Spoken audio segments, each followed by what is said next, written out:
जैसे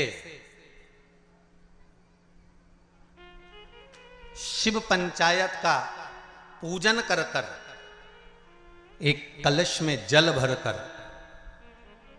पुष्य नक्षत्र में, और वो भी गुरु पुष्य में, ब्रह्म मुहूर्त में कलश में जल भरकर 5 बेलपत्री शिव, गणेश, दुर्गा, सूर्य नारायण और विष्णु भगवान, इन 5 के नाम से जब हम कलश के अंदर डाल देते हैं, और डालने के बाद में गुरु पुष्य के ब्रह्म मुहूर्त में सुबह 4 बजे के करीब में हम जहां हमारा मन पड़े वहां पर अगर बोर लगवा देते हैं तो पानी तो निकलना ही होता है। ऐसा हो ही नहीं सकता कि जल ना निकले, जल निकलेगा ही।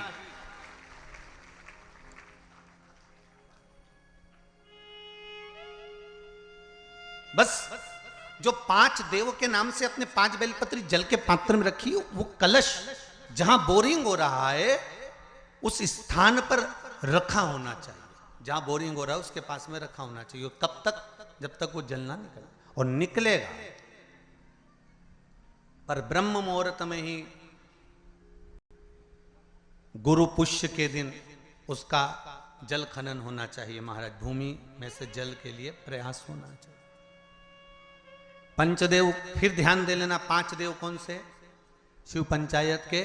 क्योंकि देवता होने भी, जब यज्ञ के लिए जाते हैं देवता, जब अनुष्ठान के लिए जाते हैं देवता, जब युद्ध के लिए जाते हैं देवता, जब किसी कार्य के लिए जाते हैं, और जब कार्य के लिए पहुंचते हैं, जब देवता कार्य के लिए जा रहे हैं और लगता है कि ये कार्य पूर्ण नहीं होगा, ये कार्य सफल नहीं हो पाएगा, हम जिस कार्य के लिए निकले हैं इस कार्य में कहीं ना कहीं अड़चन उत्पन्न होने वाली होती है, तो सारे देवता उठकर भगवान शंकर के पास जाते हैं और शिव की पंचायत को लगाते हैं। शिव पंचायत में जैसे ही कोई बात सम्मुख में आकर खड़ी हो जाती है, शिव पंचायत में जैसे ही कोई बात सामने लाकर रख दी जाती है, मात्र कुछ ही क्षण में शंकर भगवान की पंचायत उसको समाप्त कर देती है और कार्य सफल कर देती है। शिव पंचायत का बल बड़ा प्रबल है। अब एक बात और ध्यान दीजिए।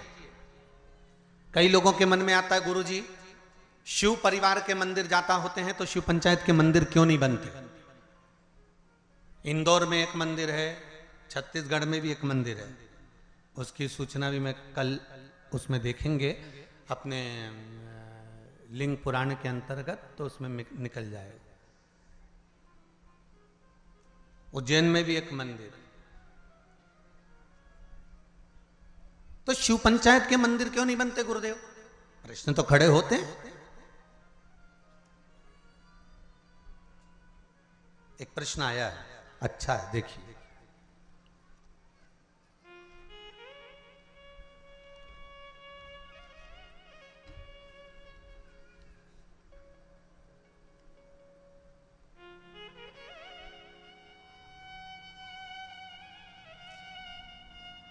पायल चावड़ा कहीं बैठी हैं? आप ही हैं? दोनों हाथ हिला दो एक बार। हर हर महादेव। सुंदर प्रश्न करा है बेटा आपने। मां, बहुत अच्छा प्रश्न है।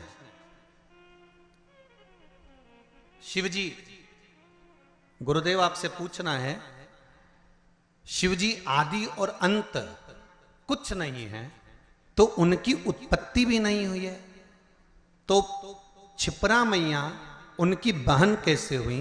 कृपया कथा बताएं। बहुत सुंदर प्रश्न है भाई, जोरदार ताली बजाओ। बैठो दीदी, बैठो। बहुत सुंदर प्रश्न के लिए बहुत बहुत धन्यवाद। ऐसे प्रश्न अगर उपजे ना, लोग फालतू के प्रश्न करें ना तो वो आनंद ना आए, और जो प्रश्न काम के हैं ना, ऐसे प्रश्न अगर आए ना तो कथा का भी आनंद बढ़ जाए, कथा का भी एक रोचकता बढ़ती है इन प्रश्नों के माध्यम से। अब आपने लिखा है कि शिव की उत्पत्ति या अंत है ही नहीं, अजन्मा है शंकर।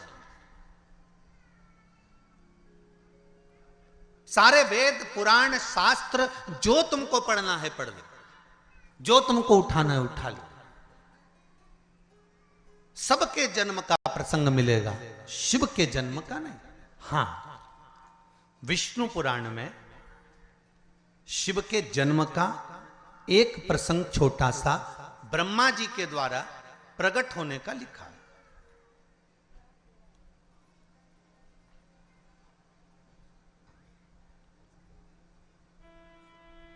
अब एक बात समझने वाली है,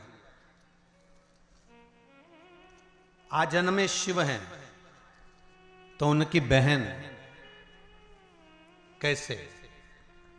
तो शिव महापुराण कहती है, स्कंद पुराण का काशी खंड और उज्जैनी खंड आप अगर ध्यान देंगे तो उसमें मिलेगा आपको, श्रवण करेंगे आप या उसको पढ़ेंगे उज्जैनी खंड के अंतर्गत, काशी खंड के अंतर्गत, स्कंद पुराण में, तो उसमें एक बात बड़ी सुंदर लिखी है स्कंद पुराण में।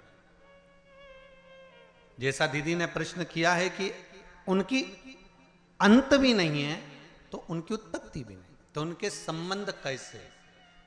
पर काशी खंड में एक शब्द वेदव्यास जी ने लिख दिया स्कंद पुराण के अंतर्गत। वेदव्यास जी लिखते हैं कि भगवान शिव जितनी लीलाओं को करते हैं ये संपूर्ण ब्रह्मांड के कल्याण के लिए करते हैं। खुद के लिए शिव जी ने कोई लीला नहीं करी। हमारे भगवान शंकर ने खुद के लिए कोई लीला नहीं करी। मेरे राघव जी ने जो लीला करी अपने पिता के वचन को निभाने के लिए करी। मेरे भगवान कृष्ण ने जी लीला करी वो अपने माता पिता के अनुकूल करी है। पर मेरे शंकर, मेरे नारायण जो लीला करते हैं वो लीला का क्रम देवताओं के हित के लिए भी होता है। पर मेरे भगवान देवादिदेव महादेव जितनी लीला को करे हैं, मेरे शंकर भगवान ने जो जो धारण करा, जो जो लीला करी, चाहे माता सती को भस्म करवाया हो, चाहे पार्वती के साथ में मंगल विवाह हुआ हो, चाहे गणेश जी महाराज का प्रागट्य हुआ हो, चाहे कार्तिकेय बाबा का प्रागट्य हुआ हो, चाहे जया विषहरा शामली बारी दौतली या अशोक सुंदरी का प्रागट्य हुआ हो, चाहे शिव की जितनी लीलाओं का क्रम आता है, ये शंकर भगवान ने स्वयं के लिए नहीं, शंकर भगवान ने संपूर्ण जनमानस के कल्याण के लिए अर्थात जनमानस को प्रेरणा देने के लिए करी।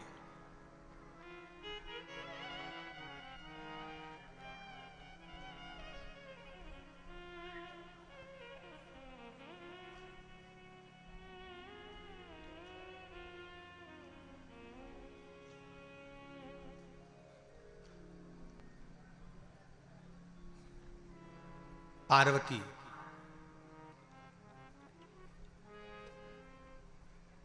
नर्मदा, मां गंगा,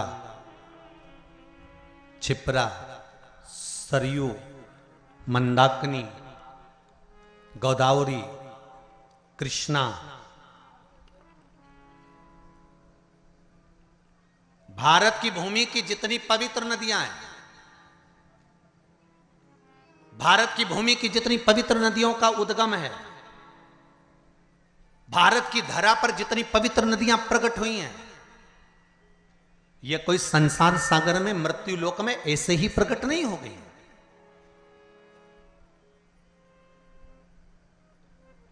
देव अधिदेव महादेव के पास में बारंबार सारी नदियों के लिए प्रागट्य के लिए निवेदन किया गया, पंचायत में ये सिद्ध किया गया, तब जाकर इन नदियों को प्रकट किया गया।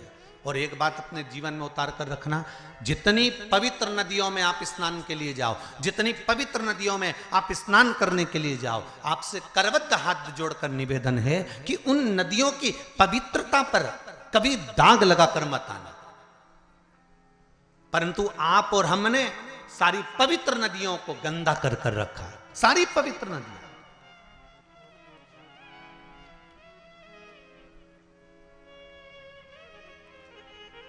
मैं कहूंगा यमुना के घाट पर बसा है दिल्ली। दिल्ली कहां पर बसा हुआ है? यमुना के घाट पर बसा हुआ है। आगरा यमुना के घाट पर बसा हुआ है। मथुरा और वृंदावन यमुना के घाट पर बसा हुआ है। बड़े बड़े तीर्थ मां नर्मदा के घाट पर बसे हुए हैं। बड़े बड़े तीर्थ मां गंगा के घाट पर बसे हुए हैं। बड़े बड़े तीर्थ मां कृष्णा के घाट पर बसे हुए, गोदावरी के घाट पर बसे हुए हैं। ये पवित्र पवित्र नदियां जिनको देवता स्वयं अपने लोक से लेकर मृत्यु लोक में आए हैं। एक भी नदी इस भूमंडल पर नहीं थी, परंतु कहीं शंकर भगवान ने कहा, कहीं देवी ने कहा, कहीं सूर्य ने कहा, कहीं किसी ने कहा, सबने कहीं ना कहीं इनकी आराधना करी है और इनको मृत्यु लोक पर लाने के लिए अथक प्रयास करा, अथक प्रयास। अगर आप शिव पंचायत की कथा को सुन रहे हो तो अपने जीवन में एक बात उतार कर रखना कि शिव पंचायत में एक एक नदियों के उद्गम की कथा का वर्णन है महाराज। और सारे देवताओं ने घोर तप कर कर, घोर घोर तप कर कर इन नदियों को पृथ्वी पर लेकर आए, भूमंडल पर लेकर आए। और नदियां जब भूमंडल पर आ गई, जरा विचार करिए, हजारों हजार वर्ष तक ऋषियों ने, संतों ने, साधुओं ने, देवताओं ने तप साधना करी, तब ये नदियां पृथ्वी पर आई। और पृथ्वी पर आने के बाद ये नदियां इतनी पवित्र रही। और आज उन संतों लोग तो इन नदियों को लेकर आ गए और हम क्या कर रहे हैं, इन नदियों को ओझल करते जा रहे हैं, इन नदियों को छुपाते जा रहे हैं, इन नदियों पे मकान बनाते जा रहे हैं, कहीं गंदा पानी, कहीं नालों का पानी, कहीं गंदगी सब इन पवित्र नदियों में भेजते जा रहे हैं। और विचार कर रहे हैं कि यमुना मैया हमें तार देगी, विचार कर रहे हैं गंगा मैया हमें तार देगी, विचार कर रहे हैं नर्मदा मैया हमें तार देगी, क्षिप्रा मैया तार देगी। तो कैसे तारेगी?